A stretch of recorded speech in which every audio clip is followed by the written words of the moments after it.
Good evening and thanks for joining us tonight. My name is Travis Kaufman from The Big Show on News Talk K57. This is K57's attempt to bring the issues to you. We need to find out more information. I'd like to welcome Benita Manglona from the Department of Administration for joining us tonight. Thank you so much for coming by. Thank you, Travis. Happy New Year. And Happy New Year to you. I really appreciate it. It seems like that we're starting off the new year in a pretty good position financially.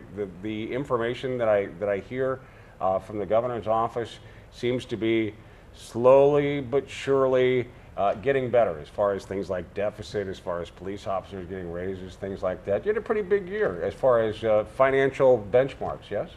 Yes. And if you recall, we have done an amazing transformation within the last 3 years. If you recall, the first year when we first came in, the governor did a very unpopular decision of suspending the Hay study.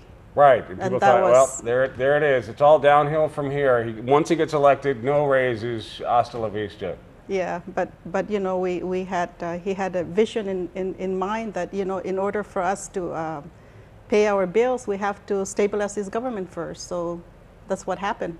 Okay, well, I mean, it's been 3 years, so it's been 3 long years.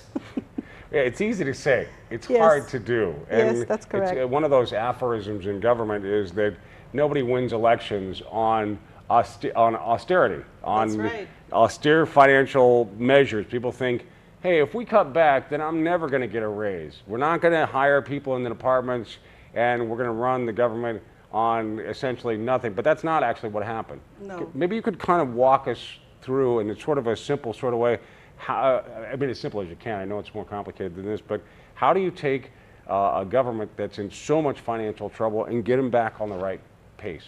Well, it's not as simple as how everybody thought it was going to be. First of all, the first thing the governor did was suspended the Hay, and then he cut his salary by 10%. If you recall that, and I think it's very easy for people to forget that, that the governor and his senior staff gave up 10% of their salary for about a year. Okay. Until the tax refunds were paid. So we floated the bond, and we worked very hard for that too. You know, we had a lot of oppositions against floating the bond, but we managed to succeed and look at where we're at now.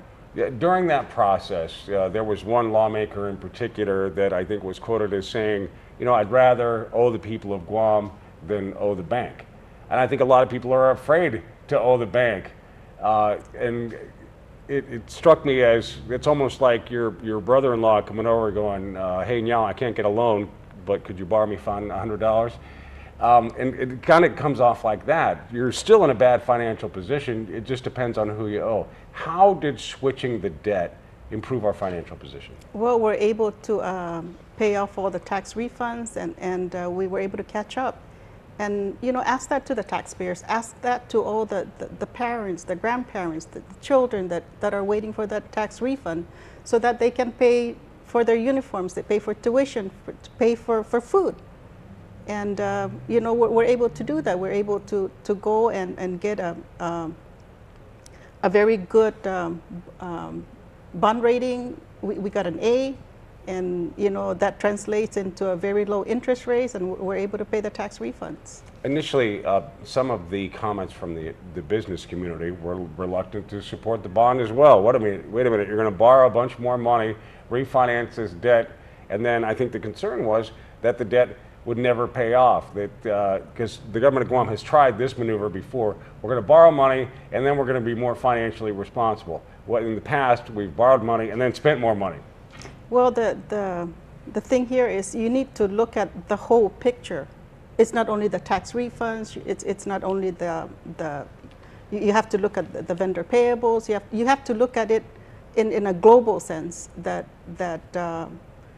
you know, you have to ensure that when you submit your budget and you submit your revenue source, that revenue source is going to come in.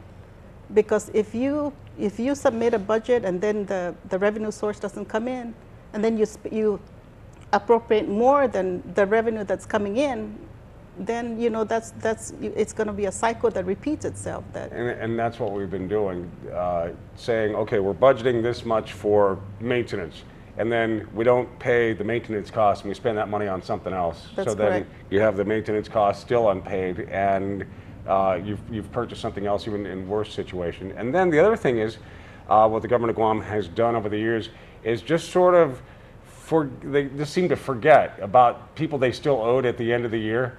They're like, well, the year's over, and last year's budget was something else. Yeah, they have sacrificed the tax refunds for many years, and that translates into over $300 million, and the tax refunds have never been paid on time for the last 20 years, and this is the first year that we had paid all the tax refunds that were error-free for that were filed that year, and we paid refunds up to filings up to December 24th, and that's a record.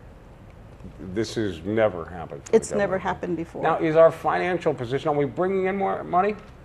We're bringing in more money. We're managing our cash better because we have a cash flow that we look at on a regular basis, and we project if we're going to not receive enough money for that month, and then we reserve so that we can have enough cash to pay the obligations that's needed for the following month, because the collections for the government doesn't come in the same amount every month. There's months that we don't bring in enough to sustain the disbursements for that month. So you have to look at it. Well, and that's one of the things that comes up in the news frequently. People criticize the fact that the governor doesn't disperse the entire budget for every department. He holds a little bit back. And that's based on how much money that you actually have collected. Not how much money was budgeted, but how much is collected. You want to make sure. And that's a management tool that this administration has used effectively, and look at where it's led us to. Now, we are paying tax refunds, we're paying vendors. You know, when we first came in, there were vendors that were owed over a year. But now we are more timely with our vendor payables. As long as it gets to Department of Administration in a timely manner, we try to get it up, to get it paid within 90 days or less. And on top of all of that, you had vendors, you had taxpayers that were convinced they would never see their refund. You had vendors that were reluctant to do business with the government of Guam because they didn't want to get paid. But then, besides that, you had other obligations. You had people that had already incurred debt with the government of Guam for things like civil service rulings, or things like money that was owed to them for work that they did and they still hadn't been paid for. It seems like everybody was promised money, but everybody was waiting for money. And recently you've been able to take on some of that as well. Yeah, we have paid promised compensation, and now we have paid the law enforcement pay, and we're looking at the hay. Okay, wait a minute. This is the one that the governor cut off right at the beginning. You're looking at implementing the hay study. Well, that's the governor's plan. The full implementation of the hay study? Well, the governor will make that decision, and the plan is due to the legislature by January 15th. Okay. And, the plan's due by January the 15th. That's correct. And okay, so in just a few days, he's got to say, well, based on the cash position, based on the decisions we've made, here's how we're going to move forward with the hay study. That's correct. Now, did he have anything to do with the hay study and the promises made to the employees there? I mean, where does the hay study come from? What is the hay study? Well, I think it was in the 30th Guam legislature when they passed a bill to review the government's pay plan. And they hired a consultant and paid that consultant, I think, over $600,000. Okay, and they go through and look at all the departments and positions in the departments and say, okay, for a place that's about this size, this is what this job essentially should pay. That's correct, and it hasn't been the hay plan. I mean, the pay plan for the government hasn't been updated, I believe, for the last 20 years, and we're so behind in the pay scale. It's ironic considering in the early days of the government of Guam was a great place to work because they paid more than everybody else. Yeah. But right now it seems quite the contrary is true. Yeah, and sometimes it's very hard to attract like the cream of the crop in graduates to work for the government because they don't get paid enough. There you go. Well, that might answer one of your questions. Those of you wondering, How come they're not recruiting some of the top shelf people for these jobs? Well, where do you work? You take your skill set and you work where it pays the best. That's I know, correct. I'm sure that you made a lot more as an employee or an owner of a business in the private sector than you do as the director of the Department of Administration That's for correct. the governor's office. That's correct, and with more responsibilities. Right. You're like, why would anybody want to do this? Well, I tell you what, Benita Manglona is with us this afternoon. Or this evening, rather. My name is Travis Kaufman from News Talk K57. I'm the host of K57's Good Question, and we'll ask her that good question and a whole lot more right after these. Burn up the bandwidth. Guam's hottest talk comes to your smartphone with News Talk K57's streaming apps. The latest in news, weather, and talk in the palm of your hand. Plus, exclusive features let you talk back to us via email. Visit our webpage and see breaking news on PNC's Twitter page.